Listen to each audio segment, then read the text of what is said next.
Hello, ladies and gentlemen. I'm Tom Carter, and welcome to Sports Street. I'm joined here by my colleagues Austin Swirple and Anthony Rossi. We're going to recap All-Star Weekend. We're going to give you an all-basketball show this week. It was a very exciting weekend. Austin, what was your best highlight of this weekend? Is it even a debate? The dunk contest completely stole the show. And here's the thing. Here's the horrible part about that is before that even happened, I was figuring that the three-point contest should have been the main event because of how star-studded that was. Steph Curry, Klay Thompson, James Harden, you name it, he was in there. Right. And the dunk contest finally took its place. What was your favorite dunk? My favorite dunk? What was your favorite dunk? Aaron Gordon going underneath both of his legs and jumping over the mascot. Easy. There's no other dunk like that. I mean, especially for him to get the height with the legs over the mascot, absolutely 100%. Anthony, did you check out the dunk contest? Who did you enjoy? I enjoyed Aaron Gordon, too. I mean, he was creative. He had a lot of, for a bigger guy like him, he was very athletic. I mean, he wasn't making jumps from the free throw line, but he was doing more creative things, Levine, he did some good dunks, but it was kind of repetitive, When you bring in the mascot, you bring in these new moves, you bring in the spinning mascot, what are those little, the hoverboard, Right. I mean, I thought the mascot was going to burst into a flame. I thought those things were dangerous. It was cool. I mean, it's this generation. It's kind of bringing new things to it. Right. So I mean, they was going back and forth. Like, did you like some of the dunks Levine did? I liked it. I honestly, the best part about that dunk contest was the fact that they had to do 4 dunks in the finals. And they only script about 4 dunks. After that, they were making stuff up at the top of their head. And it was still great. And with that said, though, with these judges, you see the judging panel that they had? What was it? Shaq, Dikembe Mutombo. You had Oscar Robertson, Tracy McGrady. Yep. And I can't see none of them. Is any of them any high flyers or anything that actually would compete in a dunk contest if they actually had the legs and everything right now? Because they gave some scores that was questionable. I mean, McGrady, yeah. I mean, Shaq, I got his point with you have to make it on the first take. And it ended up making it better because they were going for the first try. If they didn't make it in the first try, they knew it was a 49. Right. But on top of that, I mean, to me, it should be a fan vote. I could be a big Zach LaVine fan, but I'm telling you right now, if Aaron Gordon does a better dunk than Zach LaVine, I'm picking Aaron Gordon. Right. That's what I'm saying. I mean, do it where there's a couple of dunks and the fans just have an outright vote in the end of it because the fans are going to pick. I mean, it's not going to be favorites. Anthony. I think the judges, I don't know if they particularly scored it, in my opinion, how it should have been. I think they just wanted to kind of prolong it, make it more interesting, get more, attention on it, I guess. Right. Well, we're going to get into this question about this All-Star game and how can they make it more competitive, because, like, a big thing with the All-Star thing is, like, all these superstars that we come out here to see, they putting on a show, don't get me wrong. It's a good show and everything, but where's the defense? No, I agree where the defense is. I agree with you 100%. There is no defense in the All-Star game. And on top of it, and this is where I think the most entertaining All-Star game is Major League Baseball because they have the incentive of whoever wins that gets home field advantage in the World Series. So it doesn't matter anything else. If you imply that in the NBA, LeBron James, Steph Curry, Klay Thompson, anybody on the Cavs, anybody on Golden State, and anybody who's near close to being in the finals, they're going to put out their effort, and they're not going to let this game be 190-something to 170-something because they're going to play defense. Are you kidding me? If LeBron James knew at the All-Star break that the All-Star game could possibly be the decision of whether he gets home court advantage or not in the finals, he's going to play, and he's going to play hard too. And there wouldn't be any games played. That's a good thing, though, but I'm just saying in the sense of, like, I'm used to watching guys like David Robinson and Tim Duncan, these guys that used to play defense. Like, hey, man, you're going to get that shot blocked. It's like it's an open freeway for any shooter to shoot. If you want to make a layup, come make it. If you want to dunk, come on, let's see how flashy you can get with your dunk. No one is playing defense is what I'm saying in the sense of, you see any defense being played, Anthony? I mean, it's almost 200 points scored for one team. Exactly.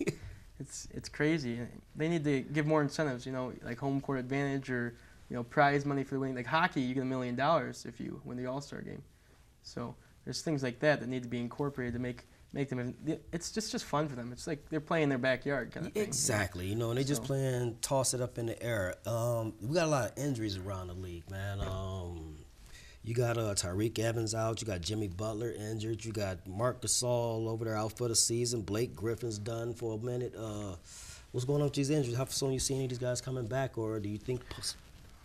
Well, Marc Gasol's injured, and he's probably going to be out for the season unless the Grizzlies are going to make the finals. And let's be honest, the Grizzlies are probably not even going to make playoffs in the West.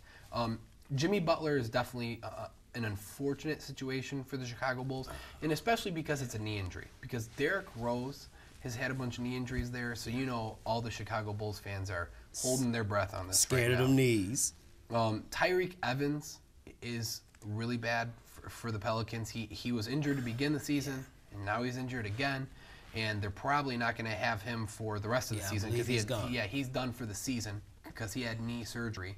So now they're playing with their backup shooting guard, and you can always have a replacement. And Anthony Davis is going to do his thing. Yeah. Anthony Davis is going to do his thing, but I mean, they're Respect probably the not. unibrow. Absolutely. But I don't think they're going to end up making playoffs this year because Tyreek Evans isn't going to be on the team. It's that simple. Now, I'm going to disagree with you on the Memphis thing because they're currently in 5th place. They're 31-22 currently. And they do have players that can step in, like JaMychal Green and Zach Randolph. They've both been very hot lately. So, I mean, if they stay above 500, they've got a good shot making those playoffs. So, I have to agree to a small degree, as he's saying. They do have a team that they play hard ball. They will give somebody a first-round problem, at least. No, they'll give somebody a first-round problem. They also have a good bench, too. I mean, that's the one thing.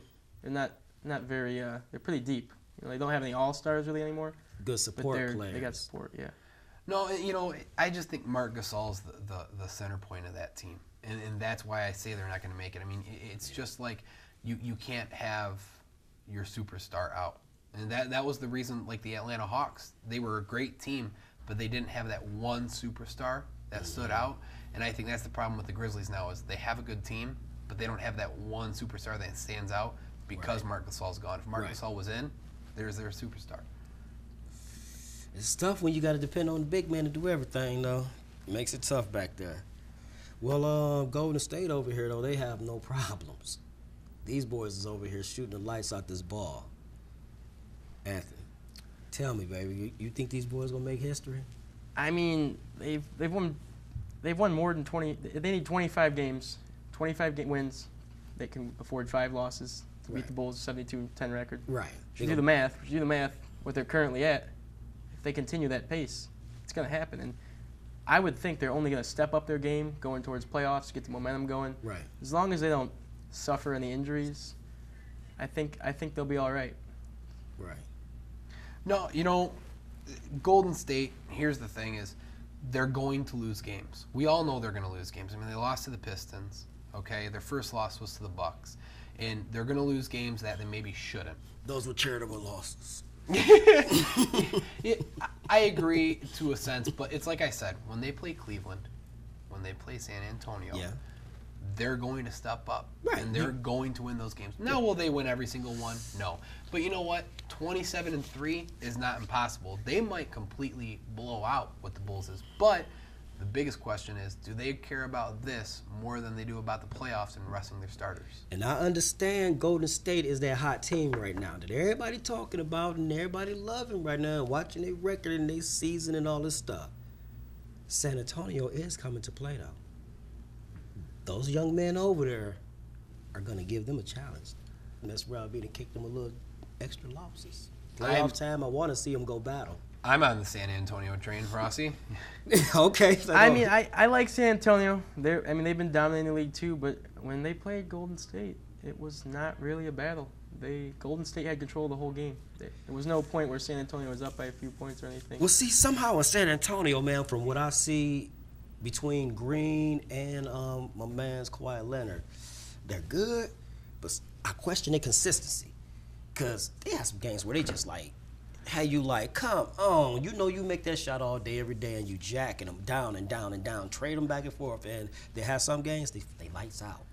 Aldridge, that man is filling Tim Duncan's shoes well, and he's stretching that floor a little bit for him, bringing them big men out that paint. No, he is. You know, and they have a young bench, and they do have a young team, but their starting lineup itself is a little older. I mean, you got Duncan, you got Tony Parker, Manu Ginobili. I mean, he starts sometimes, he sits sometimes. But, I mean, Tony Parker probably won't be able to guard Steph Curry as good as he would 5 years ago. Right. And it's the same thing with Tim Duncan. Now, down low, you're probably going to have Aldridge match up against Green because athletic-wise, that's what they're going to do. But Tim Duncan, you can't step away from Tim Duncan on this situation. And the biggest part of this is the regular season does matter because you get to play Golden State 4 times if you're the San Antonio Spurs. Right. They've only played them 1 time. Right. You're telling me Greg Popovich They get didn't to fight? use that as a feel-out process? Yeah, okay, Golden State beat us once. You know we're gonna make the playoffs. You know we're gonna make it as a 2 or 3 seed. And Pop want to pop him. Let's use this as a feel-out process. Right. Another thing is, if you notice, San Antonio, a lot of the players are older. They're not playing the heavy minutes. Playoff time comes around. Maybe they'll all be seeing mid-30s in minutes for the games. Take that extra step. They tend to play like the minutes that matter, though. And they giving you good quality ball during that time frame that they're in there, though. You know, whereas I can't wait to the playoffs, man. I'm hungry for them. Greg Popovich has been known to lower the minutes of their older guys. Good management. You know, it is, and it's creating a Matchup problems greater for people. athletic lifespan for all of these guys. Where Tim Duncan, you can say, you know, oh, any year is his last year, but Tim Duncan knows. Greg Popovich knows. They probably got 2 or 3 more years with them because he's preserving his minutes. The guy only has to play 25 minutes a night during the regular season, then he's good. Speaking of Tim, though, I kind of like hear a little whisper also in the sense of, do you think that he will retire after the season if they don't win the championship? I couldn't tell you myself, but I know he loves basketball. Right. I think he wants to win another championship. Maybe lose to Golden State in the finals, maybe this year or something. I think he's going to want to come back and get them again. Depends if they win, though.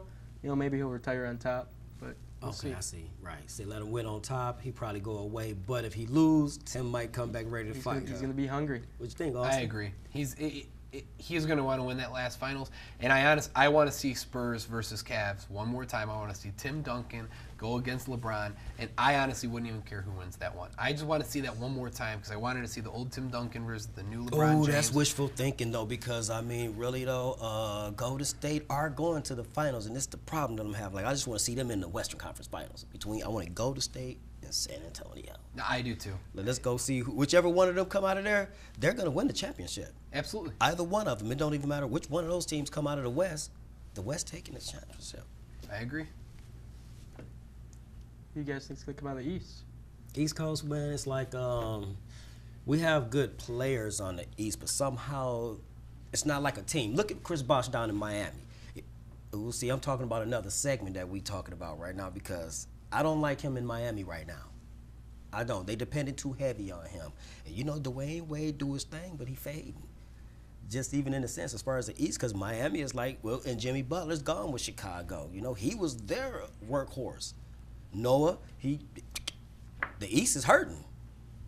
The West is running away with it. Well, we have had a great show recapping All-Star Weekend, man. Austin, Anthony, thank you guys for being here, man. This is wonderful. Thank y'all for watching Sports Streets. I'm Tom Carter. Catch you next week.